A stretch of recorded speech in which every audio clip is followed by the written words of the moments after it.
देवाजवळ जाणं ही प्रत्येकाची गरज आहे. आमेन. प्रत्येकाला वाटतं देवाच्या जवळ जावं, परंतु ज्यावेळेस आम्ही आमचा विचार करतो त्यावेळेस आम्हाला कळतं मी देवाच्या जवळ पोहोचू शकलो नाही, देवाच्या जवळ गेलो नाही. जायचं तर इच्छा आहे, परंतु तिथं जाण्यासाठी अनेक प्रकारची अडखळणं तुम्हाला पार करावी लागतात. एवढं सोपं नाही देवाच्या जवळ जायचं. मग आम्ही पाहतो मोशे सुद्धा त्या डोंगरावरती जात असताना त्याला सुद्धा पुष्कळ प्रकारच्या प्रश्नाला तोंड द्यावं लागलेलं आहे. देवाच्या मार्गामध्ये चालताना, देवाच्या समक्षतेमध्ये उभं राहताना तुम्हाला अनेक गोष्टींचा अनुभव येणार आहे आणि प्रत्येकाला वाटतं की मला देवाच्या जवळ जायचंय. अजून एक गोष्ट आहे का, जर तुम्ही देवाच्या जवळ जाऊ शकला नाही ना तर तुमचा जन्मच व्यर्थ आहे. जन्माला आल्याचं तुम्हाला काही सार्थक होणार नाही. म्हणतो योहान त्याला म्हणतो की प्रभूजी मला तुम्ही कुठं राहता ते पाहायचंय. मोशे सुद्धा म्हणतो एवढे अद्भुत अलौकिक चमत्कार त्याने अनुभवले, पण शेवटी तो म्हणतो देवा मला तुला पाहायचंय, म्हणजे तुझ्या जवळ मला यायचंय. देवाच्या जवळ जा.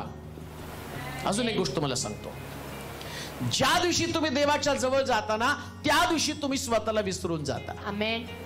तुमची व्याधी, तुमचे विकार, तुमचे प्रश्न, तुमच्या कटकटी, तुमचे वादविवाद, तुमच्या अडचणी, तुमच्या समस्या, तुम्ही देवाच्या जवळ नसल्या कारणानं या गोष्टी तुम्हाला मोठ्या वाटतात. पण ज्या दिवशी तुम्ही देवाच्या जवळ जाताना तुम्हाला मोठे मोठे प्रश्न सामान्य प्रश्न वाटायला लागतात. मग देवाच्या जवळ जाण्यासाठी अडखळणं कोणती आहेत, हाच विषयच आहे. देवाकडं येण्यासाठी अडखळण. प्रत्येकाला वाटतं देवाच्या जवळ यावं. आम्हाला वाटतं आमचे लेकरं देवाच्या जवळ असेल, बायकोला वाटतं माझा नवरा देवाजवळ असावा, देवाच्या जवळ त्यानं यायला पाहिजे. मग तुम्हाला वाटतं, तुमच्या पत्नीला वाटतं, तुमच्या पतीला वाटतं, तुमच्या लेकरांना वाटतं आणि तुम्हाला स्वतःला पण वाटतं प्रत्येकानं देवाच्या जवळ यावं, पण त्याला अडखळण आहे.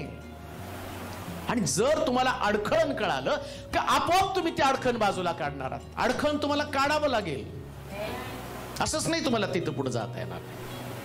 कोणी असं म्हटलं की चला माझं अडखण दूर व्हावं म्हणून प्रार्थना करा, फार सोपं आहे.